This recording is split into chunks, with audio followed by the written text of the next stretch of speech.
Welcome to another edition of Cooking at Pallucci with me, Executive Chef Neil Shamra. Today, I'm going to share with you the secrets of my Capellini dish. I can't wait to show you how easy it is to put this together. All right then, here we go. Got myself a standard no-stick frying pan. Applying it to the heat right away. You want this thing to be hot when you start cooking this Capellini. I'm going to add a little bit of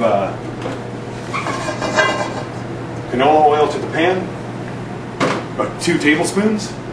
One of the key things to setting up and cooking dinner is having all your stuff ready. So at the restaurant here, I've got the luxury of having a complete mise en place setup. And as you can see, everything is laid out there that I'm going to need for this dish. What I've done is I put some white onions in a pan and I'm going to add my garlic now. I want the pan to be hot because I want this stuff to start cooking right away as soon as it hits the pan. I'm just going to let this roast away for a moment while I gather some of my other ingredients. I'm making this dish right now for one large regular sized order that we do at the restaurant. It takes from start to finish about 5 minutes when you're set up and ready to go. I also have my water pre-boiling, and we're using a Capellini noodle, which is very fine and does not take long at all to cook. You'll see. So I've added the sun-dried tomatoes to the pan now. I've got my garlic, my onions roasting away. Okay, so I've added some fresh tomatoes, some sun-dried tomatoes, onions, and garlic. Got the pan nice and hot, and I'm about to deglaze for you. Deglazing is where I'll take a liquid, in this case white wine, and I will spread it all over the pan, and that gets all the flavors out of the pan and from all the ingredients mixing together. Usually produces a little bit of flame. That's just the alcohol burning off. Now all we have left to do is add the tomato sauce and cook the Capellini.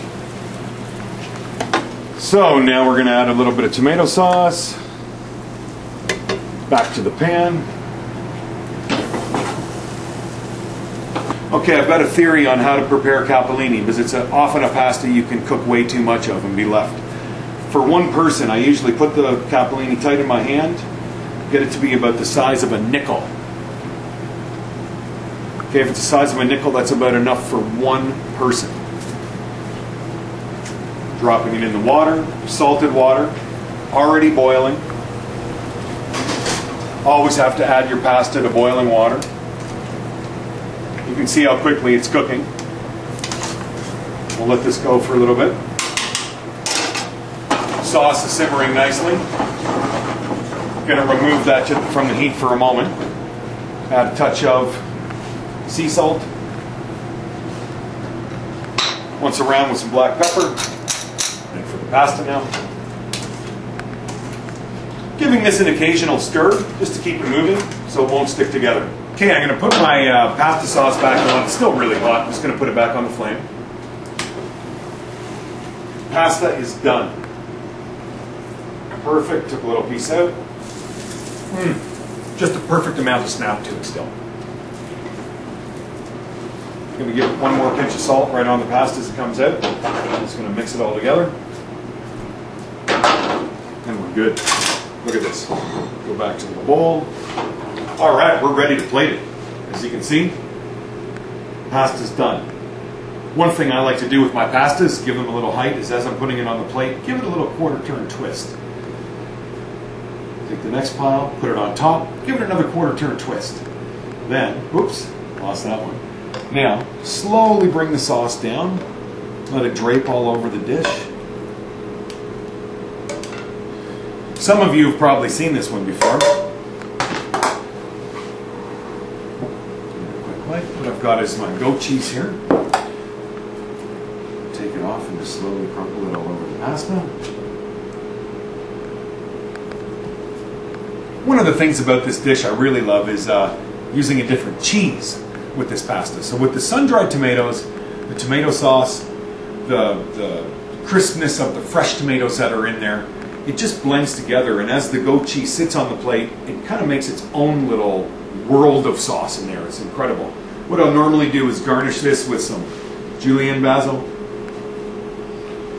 nice garnishing leaf of basil, and just finish with a light drizzle of extra virgin olive oil.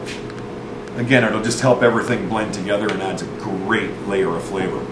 So here you go. How would you like that for dinner tonight?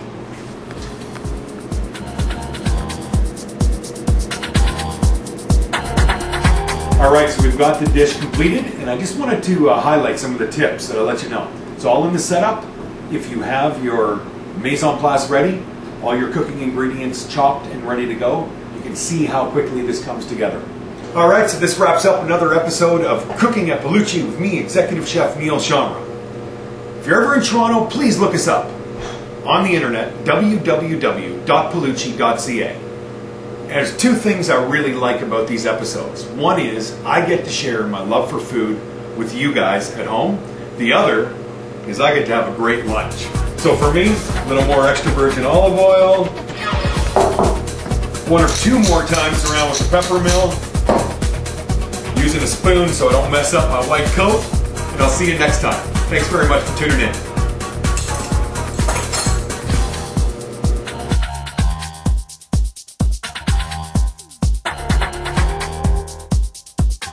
All right, Lee, that was good, man. I think this Capellini episode's going to rock, and I'm hoping some people pick up some tips here. Hey, that's my lunch. Where are you going?